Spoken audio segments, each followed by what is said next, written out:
I really think Amsterdam is basically like one big Georgetown. Well, is it one big Georgetown? Hey man, there's a million Georgetown around the world, man. Is there? Yeah. Georgetown. Let's see. It's named after King George, man, during the colonial era. Well, it's either there's one in DC and there's one in Malaysia. Which one do you think I'm referring to?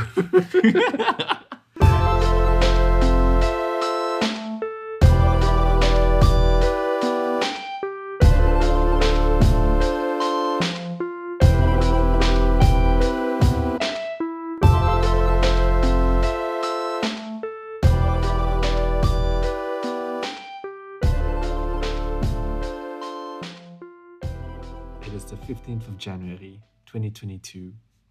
This is the first episode of Rojak podcast that we will be recording this year.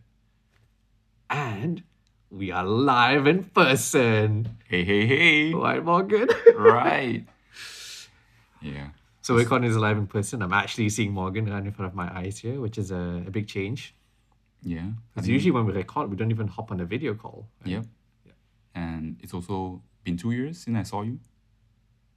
Right? Oh, yeah. I haven't seen you since I left. Yeah. If you wind back the clock, we haven't seen each other in person for the past 2 years. Yeah. Maybe more. Just over 2 years, yeah. Because I left Malaysia in October 2018. Yeah. Because that was when you went to Dublin, right? Correct. Yeah. That was a way different time. Ah. When masks weren't a thing. When masks were not a thing. Well, over here in Amsterdam, I believe masks are no longer a thing. Well, mask usage is very sparse here. I think, well, also for you, I'm sure it must have been a bit of a change, right? To go from wearing a mask everywhere to, You don't want to talk about it.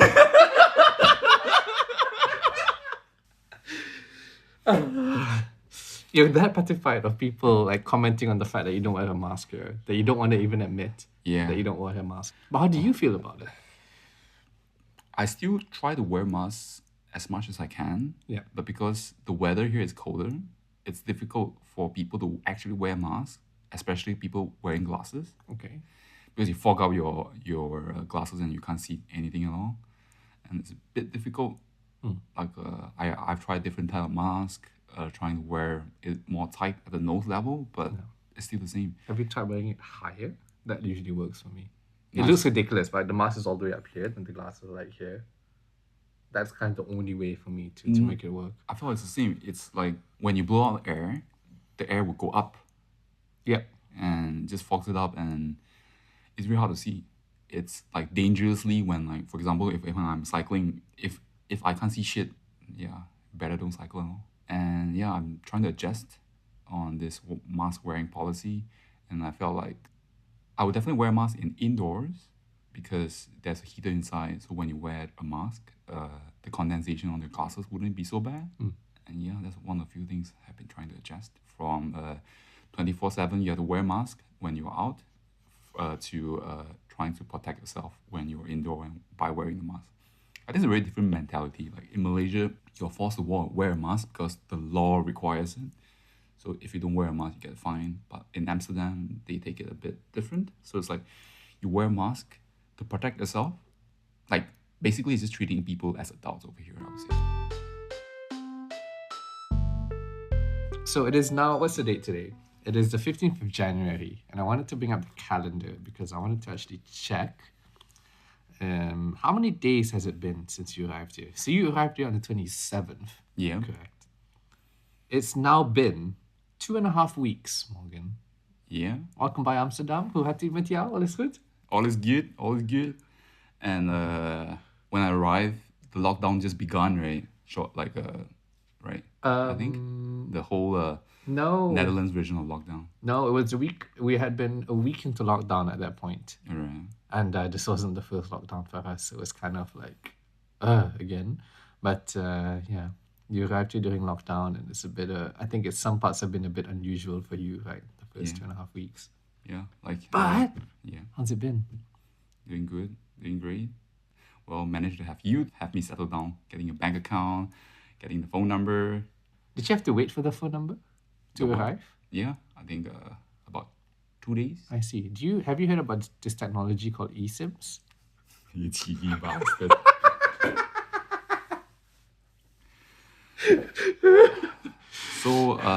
So yeah, for some context, when I arrived in Amsterdam, there was an option for me to get an eSIM from Vodafone. And if you get an eSIM, you immediately get the SIM card right away. Like you don't have to wait for the physical SIM There is to no arrive. SIM card. That's why it's called an eSIM, Morgan. Yeah. Then Adam here will keep talking about why not just bite the bullet and get the eSIM instead of trying to wait for 2 days for the actual SIM to arrive. Because it's very difficult to do things without a phone number, especially a Dutch phone number. You can't open a bank account, I think.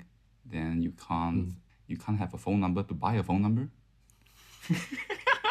No, you need a phone number to buy a phone number. But at least for that one, there's no requirement to have a Dutch phone number. So you could have just put your Malaysian number, I think. Is it? I don't think so. Really? Yeah. It forces me to have a Dutch area number of Oh, 31. Jesus Christ. So if you move here and you don't know anybody, Yeah.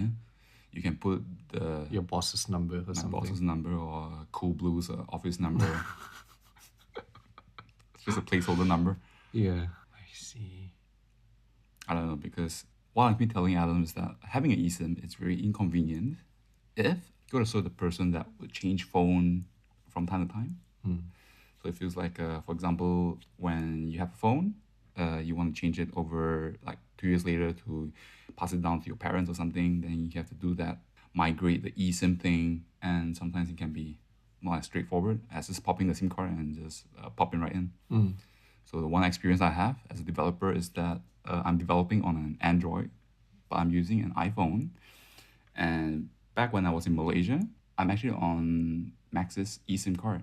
Then I was trying to test an OTP, the feature where when you receive an OTP through the phone, there's a keyboard that pops up, right?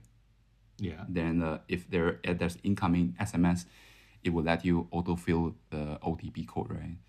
So I was trying to test that feature on an Android phone, but because fancy, I go and opt for an eSIM card, so I can't move that SIM card into my Android test device. So that was really painful. So I learned my lesson. I'm like, the second day I went over, I'm like, sorry man, like, I want to replace my SIM card. I want a physical one. Then even the person asked me like, why don't you want any eSIM? Yeah. I was like, I have multiple phones, and I think a physical SIM card is much more convenient. Yeah. I must admit, I don't know enough about how to like move eSIMs around, so I don't know in terms of convenience. Yeah, it might be inconvenient to do that. Yeah, but I still think it's a bit of an edge case. If you have multiple phones, then yeah, I guess that's a bit of a problem. But yeah, if you're doing development work, Especially mobile development. why are you using your personal number? Dum. I just tell them, hey, give me a SIM card. Oh no. What's the like, company phone number? Yeah. Yeah, like for example, when you're testing something like an OTP, it's a very niche case, but it's very important. It's like sure, it's like the first step of logging into your phone, but yeah, it's an important feature. So how's it been, Morgan? Like, it's been 2.5 weeks in Amsterdam. Like, what have been your initial impressions of the city? I think I was visiting. I think my first impression of Amsterdam is that it's the least people, right? Which means that I get to see the city without the chaotic cyclists, tourists.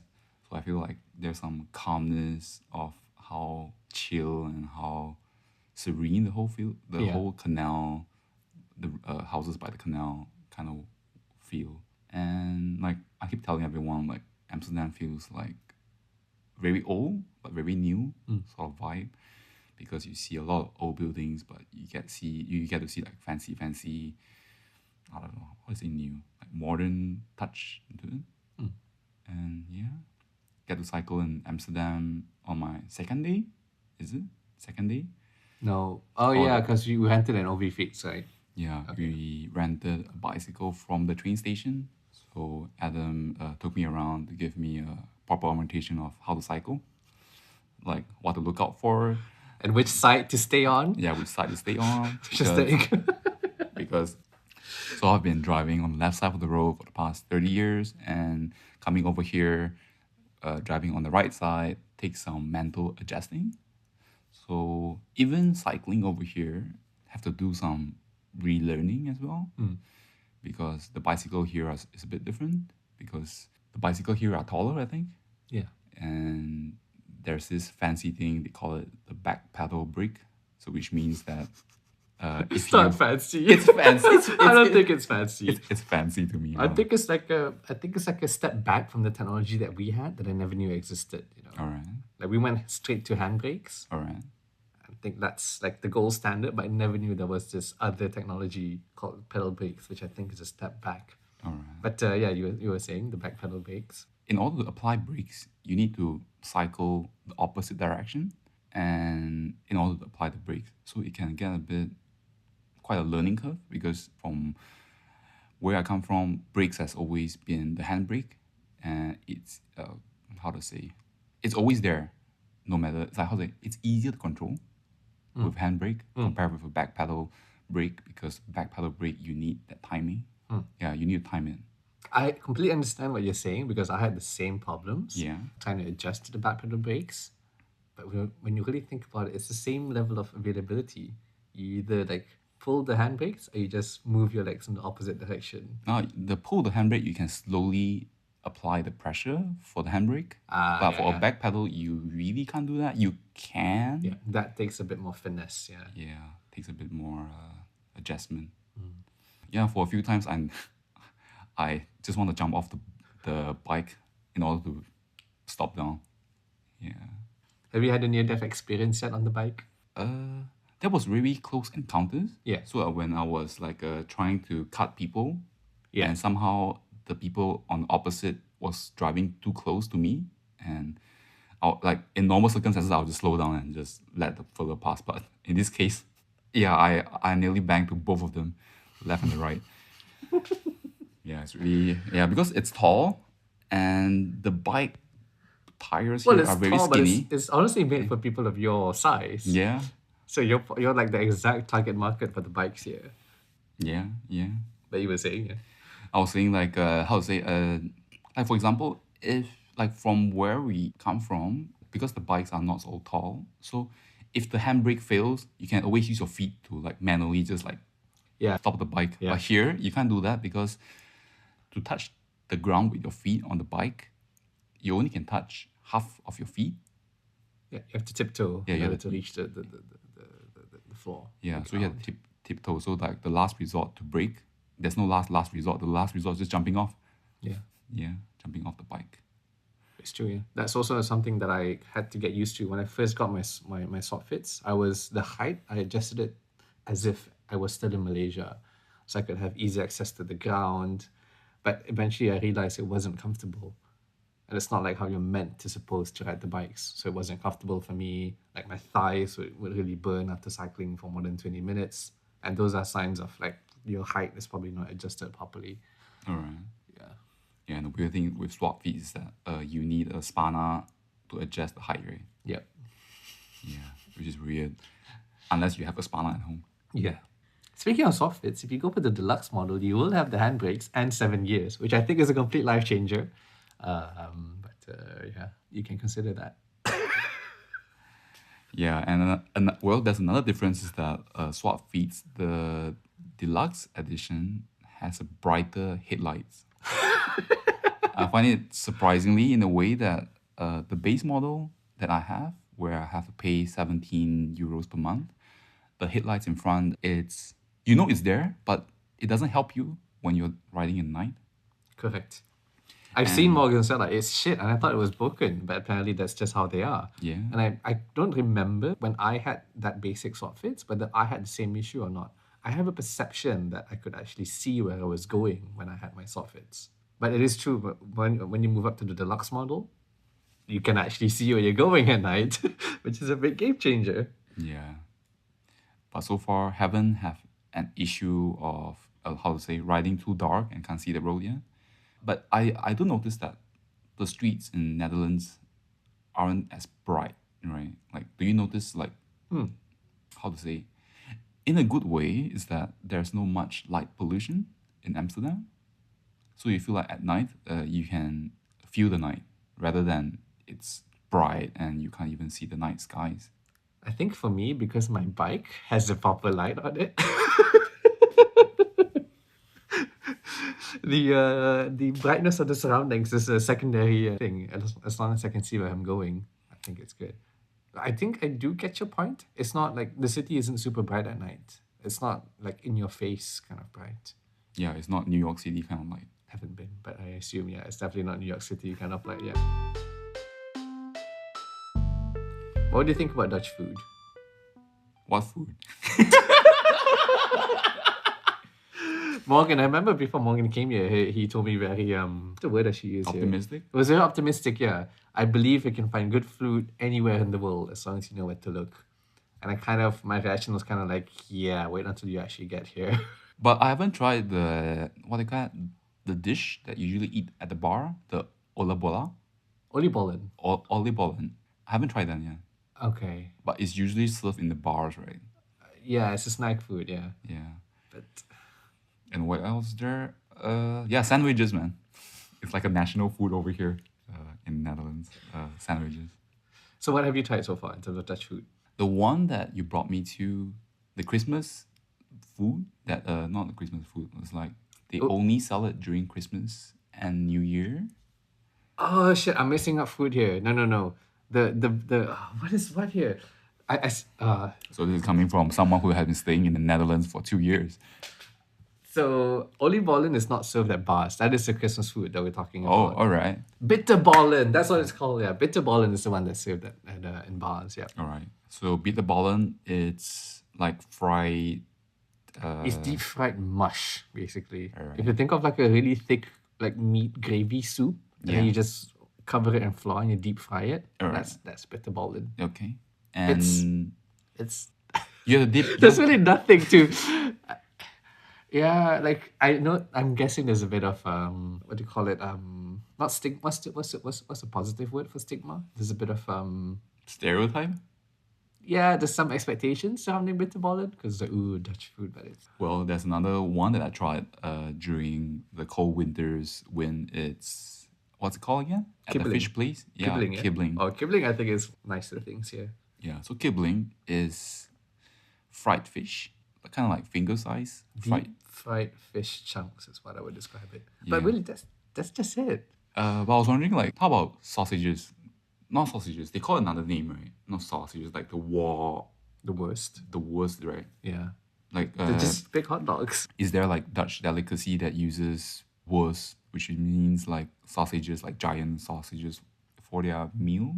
Stamppot is probably, and we had some Stamppot at the potluck. Ah, right. There was a Dutch colleague that made this. They said that it's like the comfort food, I would say. It was nice. It's like there's mashed potatoes, right? It feels like mashed potatoes. It's mashed potatoes and a giant sausage on top of it. Yeah. I'm sorry, but like, I mean, that's Dutch cuisine. Yeah. And the pizza that you talked about, the 4 cheeses. Yeah, the is- Quattro Formaggi, yeah. Does that consider as a Dutch dish? No, that's not a Dutch dish for sure. It's just like it's just 4 cheeses. In Italy, you can get pizzas with 4 cheeses as well. Can you? I think it's quite common in all across Europe, I would say. All right. Yeah, but over here, since people especially love their cheeses, then Quattro Formaggi is sought after. All right.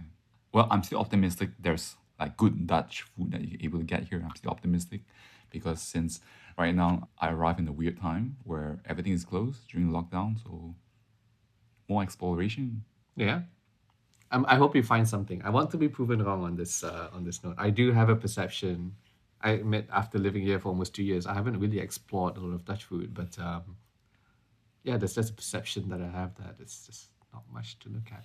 But another thing that I think is that maybe other cities in Netherlands have more local cuisines, Yeah. like in smaller villages closer to the east side or the south side where it's closer to Belgium and Germany. Yeah. I felt like there might be some interesting local delicacies. I'm not too sure about that. Yeah, I'm sure there are local delicacies to try over there, but I don't know. To be I don't honest. know, man. I mean like because we are coming from Asia and it's very high bar to clear, I would say. This honestly, after moving here, is when I really realized that Malaysia has one of the best food cultures in the world. Yeah. And I was spoiled growing up with the amount of options I Yeah. had. Just when we talk about seafood, for example, one of my friends from Poland, when I traveled with him to Greece, I realized that he had never eaten squid in his life before, never eaten octopus. And to me, you could have that on a weekly basis if you wanted to. Yeah. So we were really spoiled for choice in Malaysia in terms of variety, in terms of the quality of the food. Yeah. I would say it's not only like you're only able to eat squid and octopus in Malaysia. It's more like even you have squid and octopus, there's like 10 different versions of the way to cook it. You Yeah. want to put it with salted egg. Oh. You want to put it with sambal. Oh. You want to, I don't know, Have it just like steam ocha it. form. No, it's not ocha. What do you call it? The oyster omelette? Otian. Chien. Yeah. So otian is basically egg omelette with oysters, Yeah. but it's much nicer than it sounds. Oh, it's delicious. Yeah, it's kind of like your street food Yeah. kind of way. Yeah. Those are the things that you have to let go when you move over to this part of the world. But I'm curious about whether I can find oysters here, because one thing I like about, I don't know, like seafood and like how to say, for oysters over in Asia we normally cooked it, but over in Europe where people eat like fresh oysters, and I felt like I always like fresh oysters. I'm not sure whether I am able to get that over here. I'm sure you're able to get those over here as well. But in my head, and then this might be completely wrong, but it's definitely if you go to France, for example, you get a lot more of that. And if the Dutch I eat doing this is from French influence. All right. From what I think about Dutch food is that because all the neighboring countries shine so brightly in terms of the food department, Yep. and it makes the Dutch food cuisine a bit hard to stand out because you got France, you got Italy right here, where you got pizza, you got pasta, you got, I don't know, escargot, and I felt like it's very competitive in terms of the food scene in Europe, I would say. It is true, it's competitive. If you do fall in love with Dutch cuisine, I would be very surprised. So I actually want to try herring, but from what I heard is that herring, it's like not salted, it's like seasoned fished, but because currently in winter, there's not a lot of fishing activities, right? So the herring that you're gonna get here are not as fresh. I see. So from what I heard from our colleagues, that you should only try herring during the summer times where the fish are much more fresher. I see. Yeah. So what's your experience with herring? So when I had herring, I had it with everything. So there was pickles and onions. The way I should answer this question is, when sushi came over to Amsterdam, it became a big deal. A lot of Dutch people like sushi. Or at least I had the perception that Dutch people like sushi. And the reason, like in my head, the reason why sushi became big is because they like herring and they like rice. Perfect combination. You put those two together, you get sushi. Like, ooh, that's a perfect combination. So herring is basically sushi without the rice. How will you eat the herring? Because herring, it's the type of the fish, right? But Yeah. how do you cook it? It's not cooked. So it's fresh, right? Fresh or cured. So it's basically fish and that's it. Probably if it's cured, then it's probably. Salted fish. I don't know, man. I don't know. But I do know when I had herring, my first perception was, oh, this is just like sushi. It's just fish. There's really nothing to it. It's just fish. All right. So So have you tried a different version? Like, is there a different version of herring? well, you could either have it plain. Depends what toppings you put on it. Alright. I had it with everything, onions and pickles. You could have it in a sandwich, in a burger. There's also like burger haring is also a thing. There's also paling, which is eel. All right. Also something that could be interesting. Yeah, I have that in a brand like burger paling. All right. It's quite nice. Yeah, it's just fish. Like all of these fish options, I feel like it's still nothing compared to what I grew up with, basically. Yeah. All right. So I haven't really visited the fish market over here. It'll be interesting to visit it. yeah, probably because they were closed as well during the Really? lockdown. Wow. And now, if I understand it correctly, they will be allowed, like outdoor markets will be allowed to open now. I should bring you to 10 Marktstraat, which is in Kinkerstraat. Is it near the city center? Yeah, it's on Kinkerstraat, which is Well, since in Old West. all right, since we're on the topic of exploring, right? I'm actually thinking of exploring the north, which means the north side of Amsterdam tomorrow. Have you taken the ferry yet? Not yet. Aha! You want to come along tomorrow? But yeah, I was thinking of because with the lockdown and everything, I haven't really explored Amsterdam as a city yet. Besides the day trip that Adam bought me on my third day, and I was thinking, Where did we go?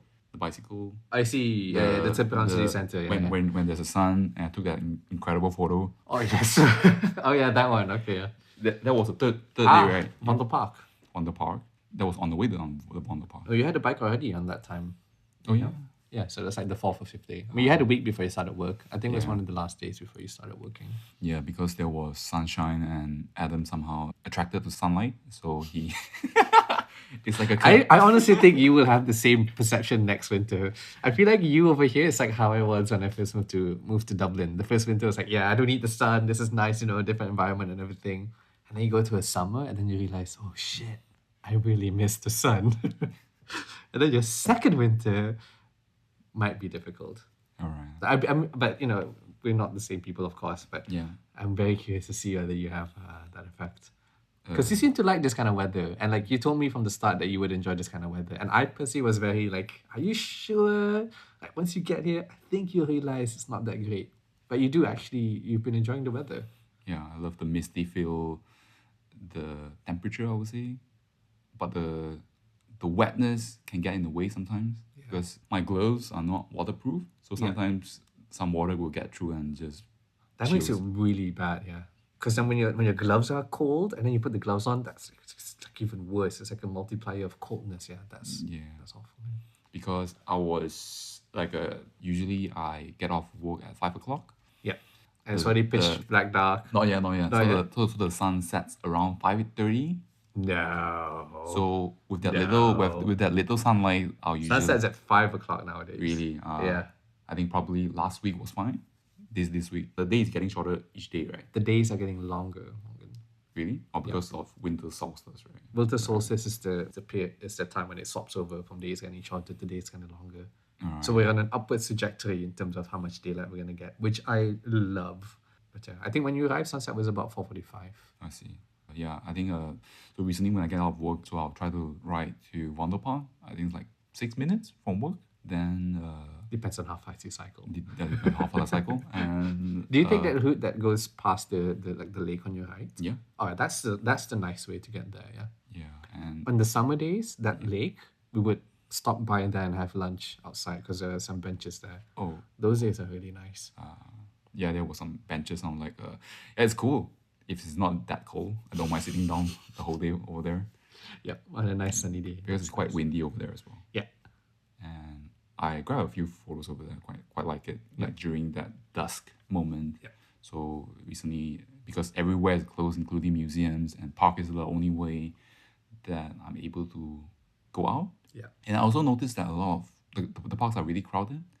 Not sure because they are having the same dilemma as me, where this is the only place that you can hang out. And I think dry January is a really big thing here, right? What is dry January? That's when you don't drink in January. So dry January is like because a lot of resolutions about like, oh yeah, stop drinking for the year, exercise more for the year. So you will see people, be more active, be more healthy lifestyle during January. Have you heard of this concept called themes? Yeah. But let me get back to the point of dry January. Is like I'm actually quite surprised that during December when I was going to the supermarkets and all the sales are all beers and all that stuff. Like I don't know, like because it's celebration period, so you definitely have promotions on beers and liquors and all that stuff. But immediately when it goes into January, you can see the same promotions for zero alcohol drinks, and they market it as dry January, so it feels like a very big thing here. I don't know. I honestly have never noticed this, yeah. Yeah, when I was talking with my colleagues I noticed that Dutch people loves to run day and night. Not sure why. It's like they just have in their genes that they just love running. And he told me like probably just dry January where people are like resolution. Yeah. Like 2022, gonna run more, gonna be active more. So he said that you're gonna see that number drop in 2 months' time. Yeah, I think there's some truth to that. But from my perception, when I moved over here, I think in general, Dutch people there's the concept of fitness.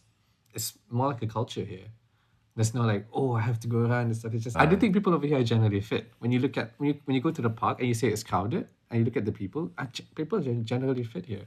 Yeah. And I think the cycling is a big part of it, but there's also just general culture of fitness here, which I think is quite healthy. And when you combine that with the diet that they have, which I think is just very minimal, basically. Like it's not a very fattening diet. It's a Nah, you underestimated how much they love butter. I see. Oh yes. You take a piece of bread, you take butter, you take the Hagelslag. Yeah. Oh, that is delicious. That is heel lekker.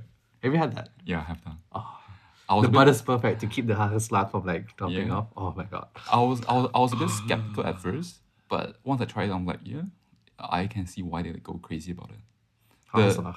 The Hagelslag is the chocolate chips, right? Chocolate sprinkles. Chocolate sprinkles, sorry, chocolate Yeah. sprinkles. Yeah, I think that's the quintessential Dutch cuisine I got with butter and chocolate sprinkles. that's how I got featured on the Daily Dutch Lunch Instagram once. What? Really? Yeah. While you eating it? No, I took a photo of my lunch, Uh-huh. and it was sausage buns Ah. and those rice waffles. I put peanut butter and a hagelslag on Oh, it. wow. All And, right. that's a typical Dutch lunch. Haven't heard you talk about this before. You check out Daily Dutch Lunch on Instagram, and if you scroll far enough, you'll find my photo there. Interesting.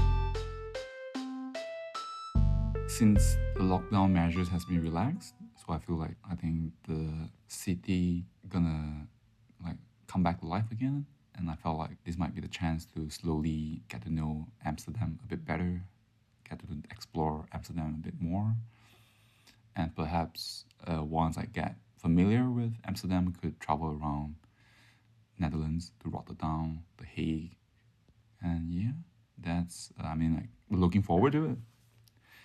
It made me realize as well that I actually haven't really gotten to see Amsterdam at its fullest.